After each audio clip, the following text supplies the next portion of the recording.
प्रिय साहित्यिक मन, आजको यो सन्नाटामा पनि यहाँहरूलाई हार्दिक स्वागत गर्न आइपुगेको छु। तपाईहरूकै साहित्यिक मनको राज विजयराज कार्यक्रम रेगिस्तान साहित्यको आजको नूतन श्रृङ्खलामा तपाईँ सम्पूर्णलाई हार्दिक स्वागत गर्दछु। बादल पारीको देश दुहा कतारबाट कार्यक्रम रेगिस्तान साहित्यको आजको नयाँ श्रृङ्खलामा। कार्यक्रम रेगिस्तान साहित्य बिल्कुल नेपाली साहित्य र सृजना र सँगसँगै स्रष्टाहरूप्रति समर्पित कार्यक्रम हो। कार्यक्रम रेगिस्तान साहित्य तपाईँ क्युएन खबरबाट हरेक हप्ताको शुक्रबार राति 9 बजे सुन्न सक्नुहुनेछ भने नेपालका दुईवटा radio station radio Udaipur 102.4 megahertz Udaipur र रेडियो अमरगढी 97.4 मेगाहर्ज डडेलधुराबाट पनि सुन्दै आउनु भएको छ। हामी कार्यक्रम रेगिस्तान साहित्यमा आज नितान्त एउटा दुःखद मोडको परिस्थितिसँग जुझ्न बाध्य भइरहेका छौं। नेपाली साहित्यका एक मूर्धन्य व्यक्तित्व, नेपाली इतिहासको एउटा युग पुरुष र नेपाली साहित्यको एउटा राष्ट्रकवि माधव प्रसाद घिमिरेको निधनले एउटा अपूरणीय क्षति नेपाली साहित्यमा मात्र होइन समग्र देशलाई पुर्याएको छ।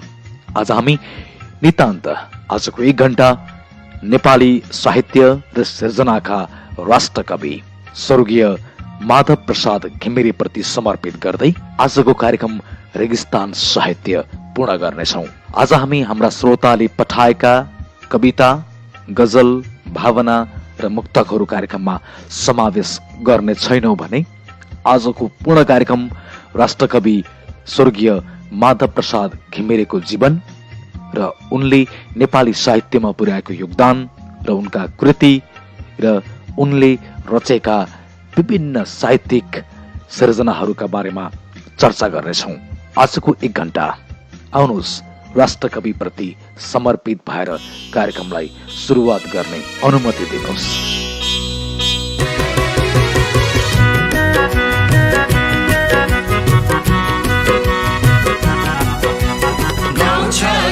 नेपाली ज्योतिको पंख उचाले गाउँछ गीत नेपाली ज्योतिको पंख उचाले। जय जय जय नेपाल सुन्दर शान्त विशाल सुन्दर शान्त विशाल गाउँछ गीत नेपाली ज्योतिको पंख उचाले गाउँछ गीत नेपाली ज्योतिको पंख उचाले। जय जय जय नेपाल सुन्दर शान्त विशाल सुन्दर शान्त विशाल।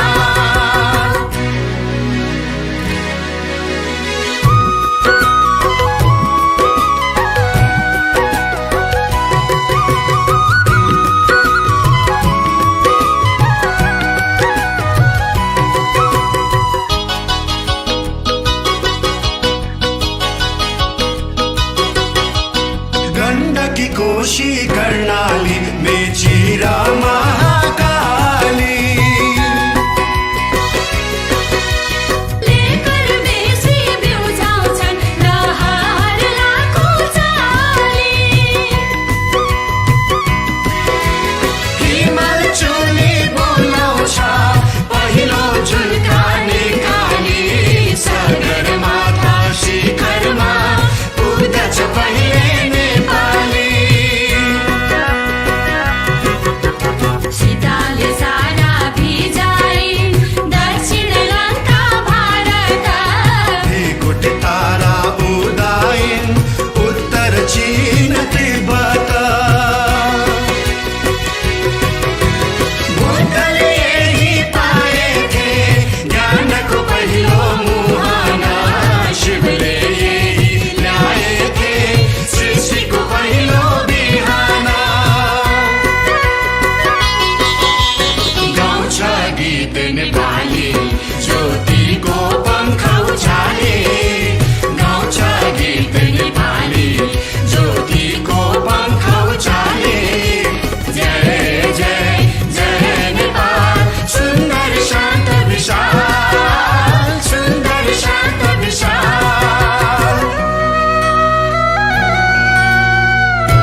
विक्रम सम्वत 1976 साल असोज 7 गते लमजुङ जिल्लाको पुस्तुन गाउँमा राष्ट्रकवि माधव प्रसाद घिमिरेको जन्म भएको थियो।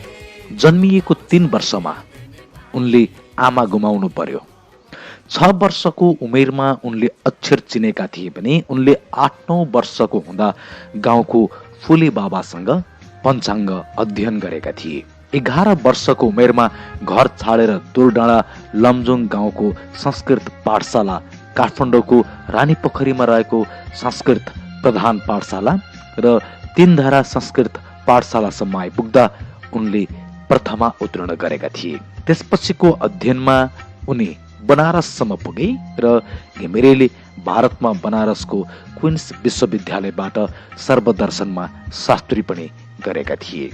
आज हामी उनको यो सुरुवाती जीवन र सँगसँगै उनको 102 वर्षको जीवनकाललाई फर्केर हेर्ने कोसिस गरिरहेका छौँ। उनका सृजनाहरू कार्यक्रममा समावेश हुनेछन्। अबको पूर्ण यो कार्यक्रममा हामी कार्यक्रममा रहेका छौँ रेगिस्तान साहित्यमा।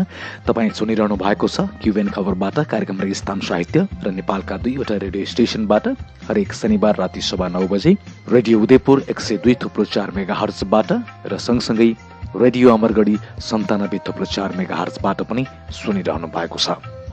हामी आज राष्ट्रकवि माधव प्रसाद घिमिरेको जीवन र उनको साहित्यिक योगदानका विषयमा चर्चा गरिरहेका छौँ र उनैका सृजनाहरूलाई कार्यक्रममा समावेश गरिरहेका छौँ।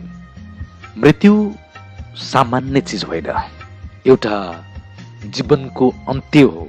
तर जीवनको अन्त्य भए तापनि कुनै मृत्यु यस्तो खास हुन्छ जो प्राणले मर्ला तर अन्य कुराले बाँचिरहेको हुन्छ।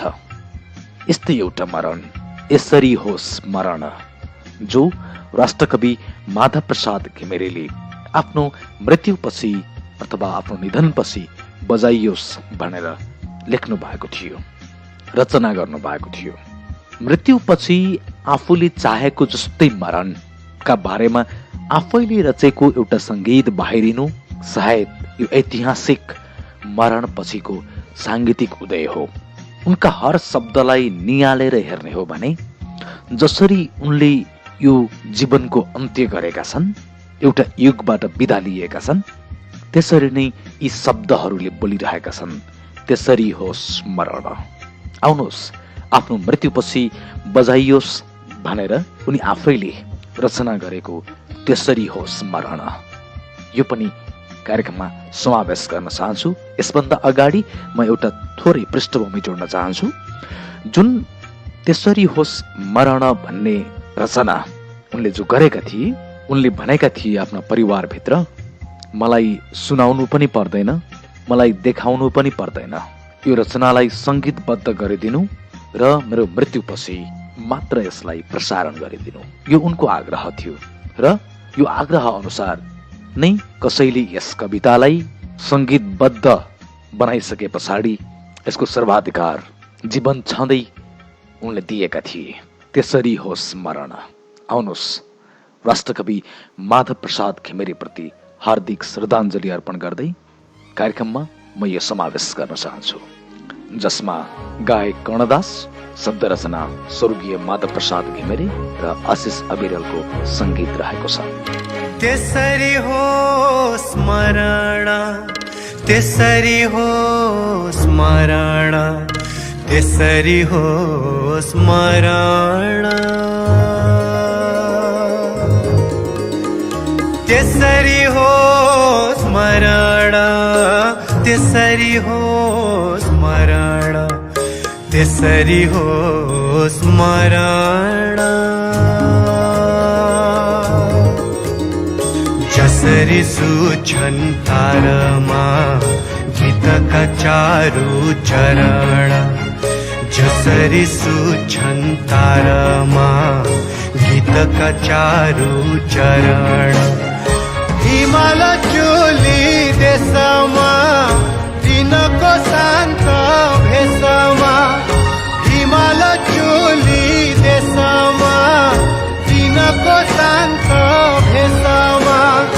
जस जसरी गर्छन् विश्राम सूर्यका स्वर्ण किरण त्यसरी हो स्मरण।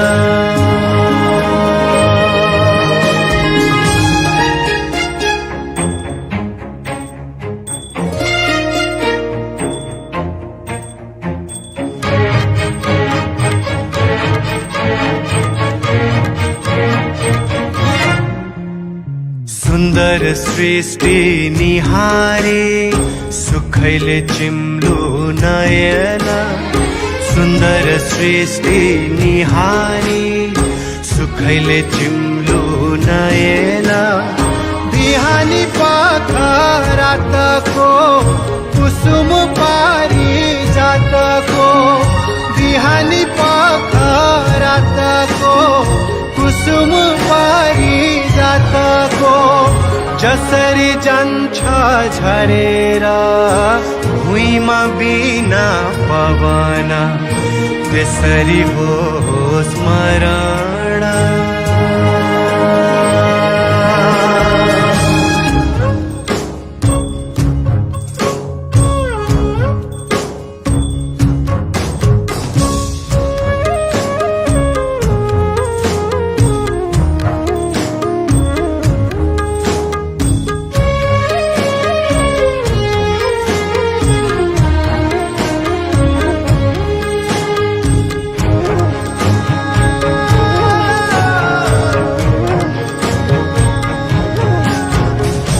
मुटुमा चोट नपरे टुटेर जाओस् बन्धन।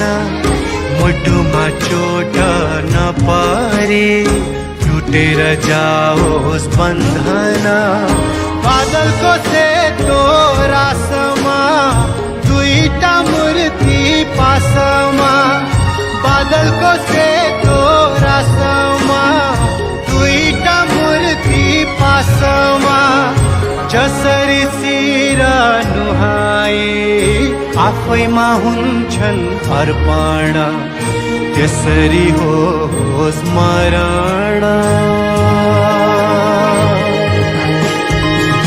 त्यसरी हो स्मरण। त्यसरी हो स्मरण। त्यसरी हो स्मरण। जसरी सुछन् तारमा गीतका चारु चरण। जसरी सुछन् तारमा गीतका चारु चरण। हिमाल चोली देशमा दिनको शान्त भेषमा। जीवनको 102 वर्ष यो हर कोहीले बाँच्न पाउने अवसरको जीवन होइन। जीवनको 102 वर्षको जीवन पूर्ण रूपमा जिउँदा नेपाली हरेक क्षेत्रका साक्षी थिए माधव प्रसाद घिमिरे। राजनैतिक क्षेत्रको होस्, साहित्यिक क्षेत्रको होस्, कला क्षेत्रको होस्, सामाजिक क्षेत्रको होस् या अन्य कुनै, हरेक क्षेत्रको साहित्यिक या हरेक क्षेत्रको साक्षी बनेका थिए माधव प्रसाद घिमिरे। उनीमा एउटा मात्रै भाव थियो राष्ट्रभाव। यही राष्ट्रभावका कारण उनी यो देशमा राष्ट्रकविका रूपमा स्थापित हुन पुगे। हरेक राजनैतिक कालखण्डहरू बदलिए, हरेक जीवनशैलीहरू बदलियो, हरेक परिस्थितिहरू बदलिए, तर माधव प्रसाद घिमिरेभित्र राष्ट्रभाव बदलिएन।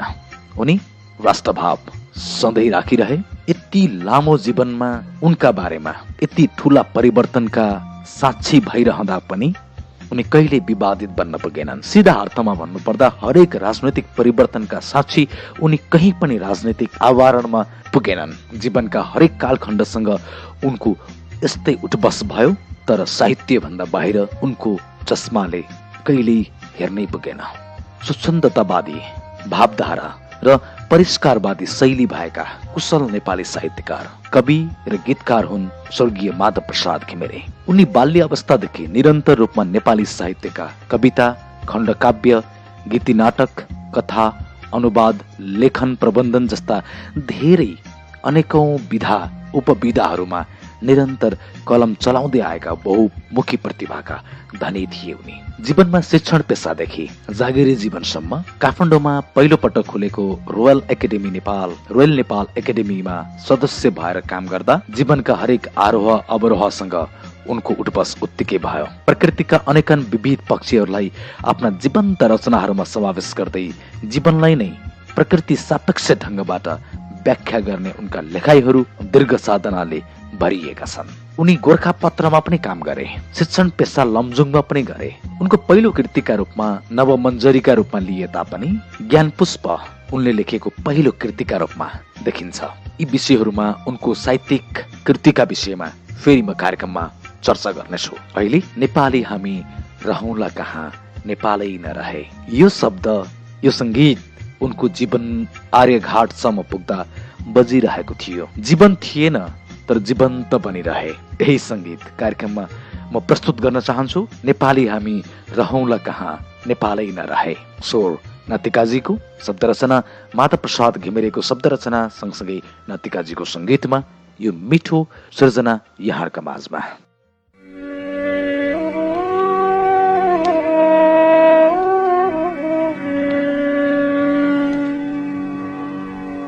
नेपाली हामी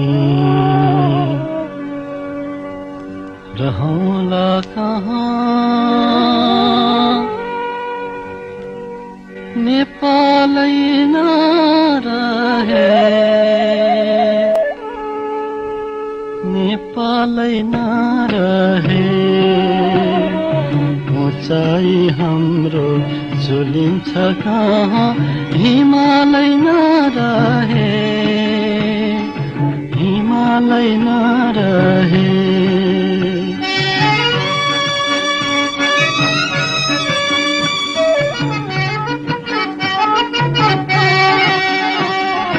तराई हाम्रो सुनका टुक्रा हिमालय हिराको, माटो र पानी पहिलो धान धरतीका छोराको। कहाँबाट संसार हेर्छौ सम्झलै नरहे, सम्झलै नरहे, सम्झलै नरहे।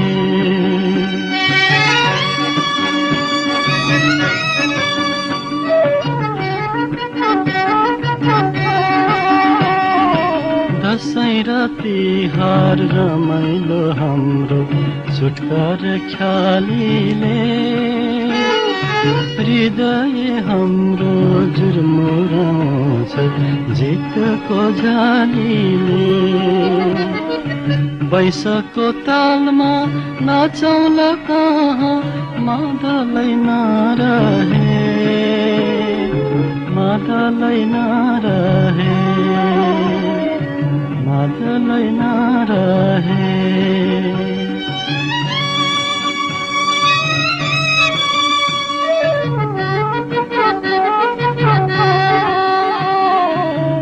कति राम्रो बिहानी पख घामको रेखी हो, सभ्यता पहिलो संसारमा पहिलो हिमालदेखि हो।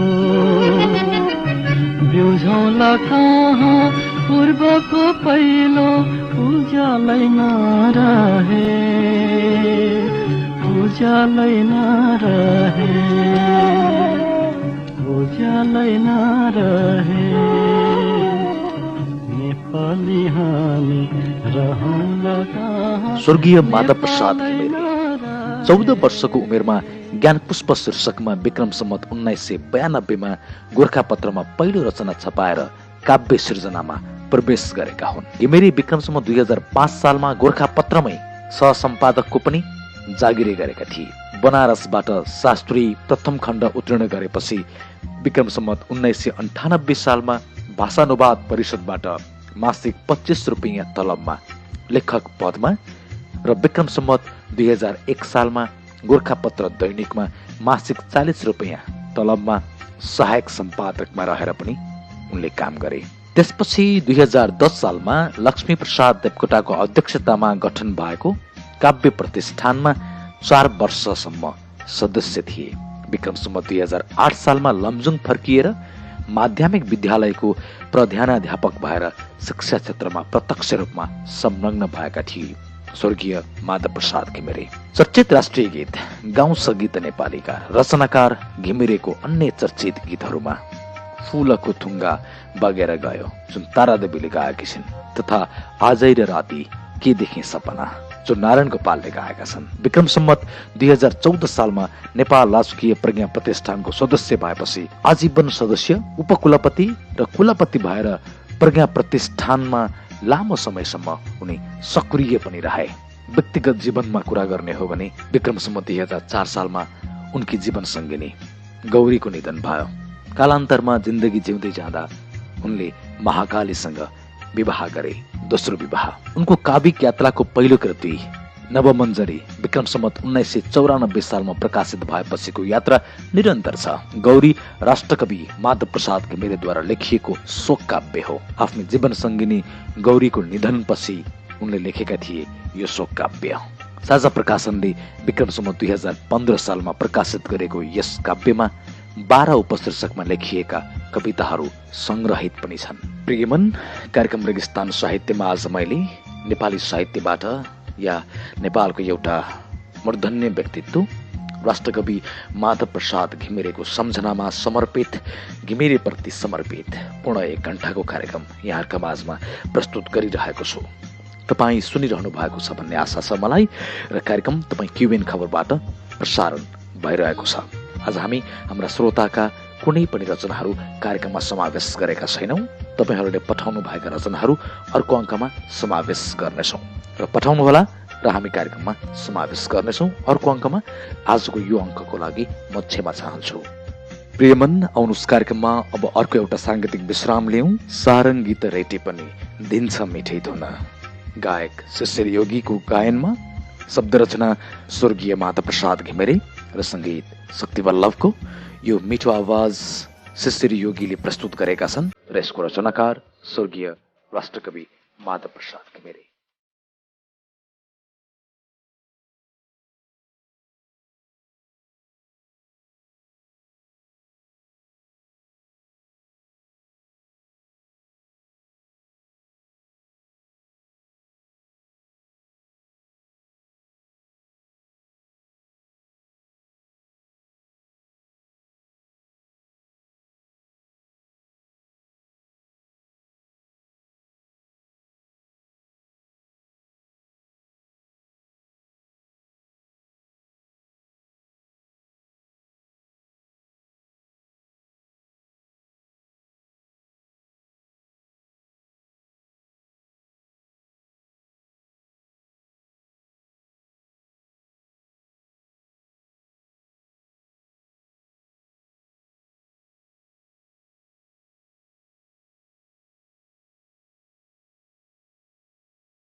प्रिय साहित्यिक मन, तपाईहरू सुनिरहनु भएको छ कार्यक्रम रेगिस्तान साहित्य र कार्यक्रम रेगिस्तान साहित्यको आजको अङ्क नितान्त राष्ट्रकवि माधव प्रसाद घिमिरे प्रति समर्पित रहेको छ र आज उनका कृति, उनको जीवनी, उनका योगदान र उनका समग्र 102 वर्षको जीवनलाई एकचोटि यहाँका माझमा सरसर्ती सम्झने कोसिस प्रयास गरिरहेका छौँ कार्यक्रममा।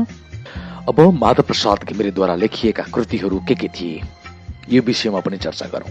मैले यसभन्दा अगाडि भने ज्ञानपुष्प उनको साहित्यिक बामे पाइला सार्दै गरेको एउटा सृजना हो भने नवमञ्जरी एउटा अर्को साहित्यिक कृति हो।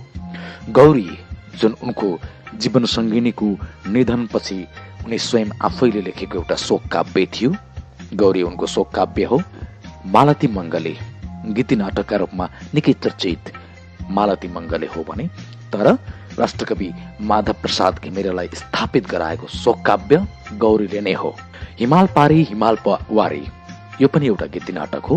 हिमाल पारी हिमाल वारी एउटा गीति नाटक उनले लेखेका थिए। त्यस्तै राजेश्वरी, इन्द्रकुमारी, राष्ट्र निर्माता, किन्नर किन्नरी, किन्नर किन्नरी चाहिँ गीति सङ्ग्रह हो भने चारु चर्चा एउटा निबन्ध हो। आफ्नो बाँसुरी आफ्नै गीत पनि एउटा निबन्ध रहेको छ, निबन्ध सङ्ग्रह हो।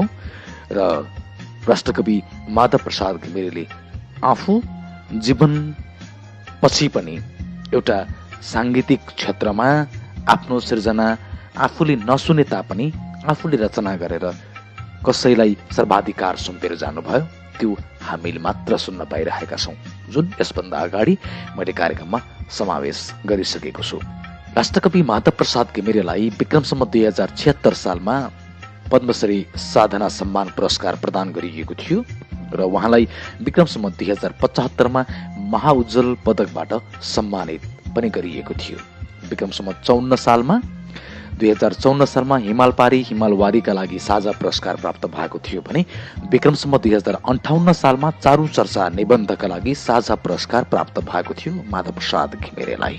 प्रियमन, तपाईँ सुनिरहनु भएको छ कार्यक्रम रेगिस्तान साहित्य। अब हामी कार्यक्रमबाट उत्तरार्धमा पनि आइसकेका छौँ। उत्तरार्धमा तपाईँहरूले हामीलाई आजको अङ्क सुनिदिनु भएकोमा म आभार व्यक्त गर्न चाहन्छु। आजको अङ्क तपाईँलाई समग्रमा राष्ट्रकवि माधव प्रसाद घिमिरेप्रति मैले समर्पित गरेँ। सुनेर साथ दिनुभएकोमा तपाईँ सम्पूर्णलाई हार्दिक धन्यवाद दिन चाहन्छु। र जाँदा जाँदै आजै र राति के देखेँ सपना मै मरि गएको, हरेकले एकपटक जीवनमा सुनेकै गीत हो यो र हरेकले एकपटक गुनगुनाएकै गीत हो यो। गायक नारायण गोपाल, शब्द रचना स्वर्गीय माधव प्रसाद घिमिरे र सङ्गीत नातिकाजीको रहेको छ। यो मिठो साङ्गीतिक आवाज यहाँका माझमा छोड्दै आजका लागि विश्वभरबाट हामीलाई सुनिरहनुभएका तमाम आदरणीय लाखौँ लाख श्रोताहरूलाई हार्दिक नमन व्यक्त गर्दै र अन्त्यमा फेरि राष्ट्रकवि माधव प्रसाद घिमिरेप्रति भावपूर्ण श्रद्धाञ्जली व्यक्त गर्दै कार्यक्रमबाट तपाईहरूकै साहित्यिक मनको राज विजयराज आजको यो अङ्कबाट बिदा चाहन्छु।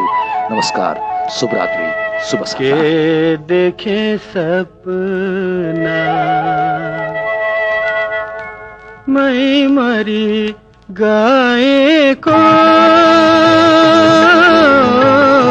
मै मरी गएको,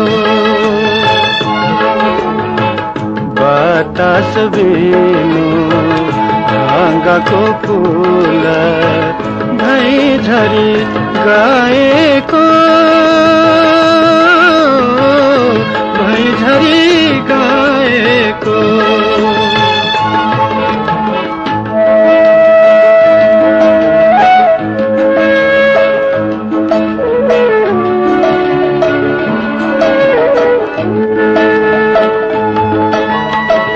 मर्स्याङ्गी नदी नरमाइलो सुसाइरहेको,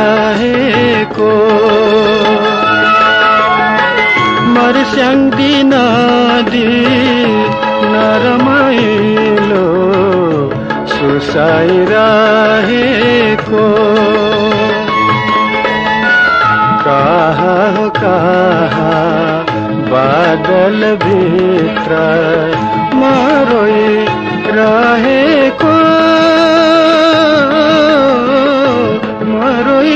मरोइरहेको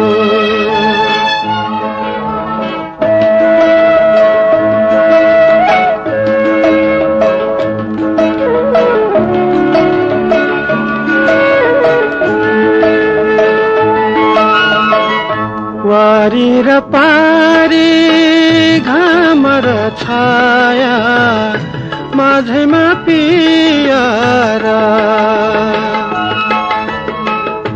वारी र पारी घाम र छाया माझैमा पियारा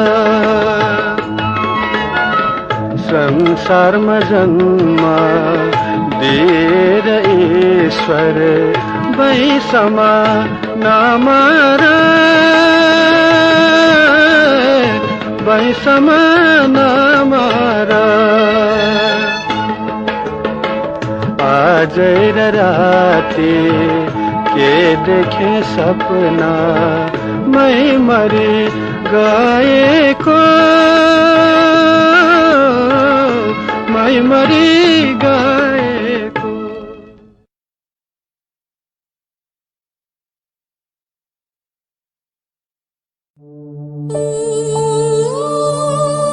फुल्यो एउटा रातो गुलाब तातो बालुवामा आशा हजार जन्मिए त्यही पालुवामा फुल्यो एउटा रातो गुलाब तातो बालुवामा